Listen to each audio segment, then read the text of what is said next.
हल्लीच्या काळामध्ये फ्रोझन शोल्डरचा त्रास अनेकांना सतावत असतो आणि या फ्रोझन शोल्डरवरती उपाय एकच आहे, तो म्हणजे एक्सरसाइजेस। आज आम्ही तुम्हाला फ्रोझन शोल्डरवरती काही एक्सरसाइजेस दाखवणार आहोत। महत्त्वाचं म्हणजे हे एक्सरसाइजेस तुम्ही अगदी किचनमध्ये काम करता करता सुद्धा करू शकता।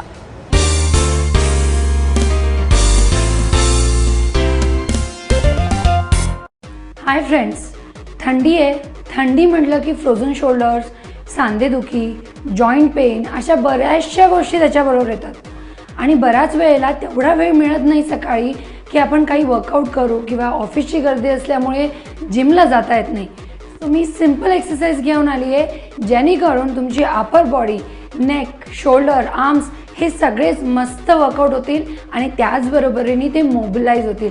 म्हणजे जे थंडीत दुखतात स्पेशली शोल्डर्स ते तुमचे थोडे कमी दुखतील आणि मूवमेंट झाल्यामुळे ब्लड सर्क्युलेशन छान झाल्यामुळे तुम्हाला दुखणं कमी वाटेल। तर चला बघूया। मी साधा एक ज्यूसचा कॅन घेतलेला आहे। तुम्ही कुठलाही कॅन किंवा कुठलीही बॉटल घेऊ शकता, पण छोटी, जेणेकरून ती तुम्हाला मूव्ह करायला सोपी जाईल, कारण आपण ओव्हरहेड मूव्स करणार आहोत। बघायचं आहे, फॉरवर्ड चेस्टच्या जवळ ठेवायचं आहे, समोर ठेवायचं आहे, move 1 and back, 2 and back. मी खूप हळू करते आहे, मी कुठेही झटका देत नाही आहे। 2 and 1, relax, reverse, 1 2 3 and 4, relax. Move लक्षात आली? खूप सिंपल आहे। मी एकदम स्लो केली आहे। हळूहळू त्याची इंटेन्सिटी जर तुम्हाला वाढवायची असेल, तुम्ही कम्फर्टेबल असाल तर वॉच 1, मूव 2।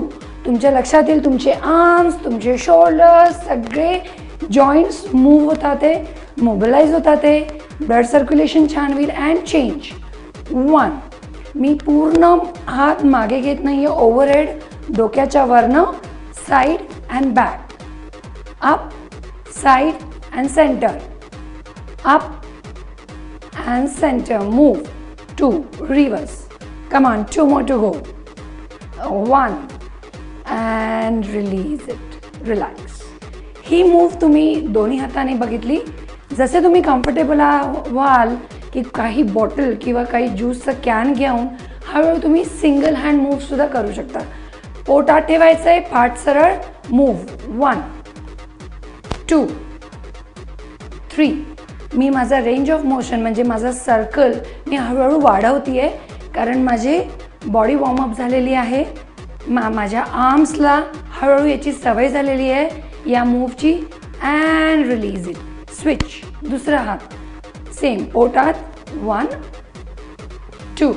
तुम्हाला पाहिजे तर तुम्ही विदाऊट कॅन किंवा विदाऊट बॉटल आधी करू शकता आणि त्याच्यानंतर तुम्ही कॅन किंवा बॉटलच्या उपयोगाने ही एक्सरसाइज करू शकता। हे कॅन फक्त ½ kgचं आहे।